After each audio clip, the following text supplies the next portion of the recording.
Hello friends, ரீசெண்டாக பாண்டியன் ஸ்டோர்ஸில் பார்த்தீங்கன்னா மீனாவுக்கு ரொம்ப வேலை கொடுத்துட்ருக்குறாங்க.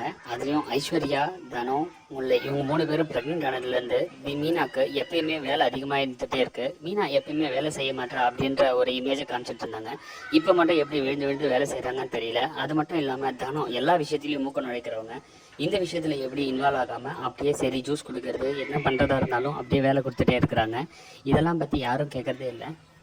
எத்தனையோ சீரியல்ஸில் ப்ரெக்னென்ட் லேடிஸை காமிக்கிறாங்க. ஆனால் இந்த சீரியலில் காமிக்கிற அளவுக்கு ஒரு ப்ரெக்னென்ட் லேடிஸ்க்கு இவ்வளோ சலுகை கிடைக்கிறது இல்லை.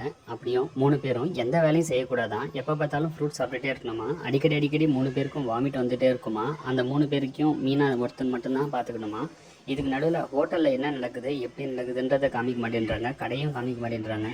மீனாவோட அப்பா முன்னாடி வந்து பிரச்சனை பண்ணிட்டு இருந்தாரு. இப்போ அந்த பிரச்சனையும் இல்லை. இப்போ என்னதான் பிரச்சனைன்னு தெரியாமல் இவங்களுக்குள்ளேயே ப்ரெக்னென்ட் ஆக்கி பிரச்சனை பண்ணிட்டு இருக்கிறது தான் கதையாக போயிட்டுருக்கு. அதனால ரீசன்ட் 20 டேஸ்க்கு எந்த ஒரு பெரிய ரிவ்யூஸும் கொடுக்க முடியல. மீனா ஜீவாவோட சீக்வன்ஸ் ரொம்ப நல்லா இருந்தது. இன்றைக்கி எஸ்பெஷலி அந்த பேக்ரவுண்ட் மியூசிக்கோட அவங்க பண்ணுற விஷயம் நல்லா இருக்குது. Thank you friends.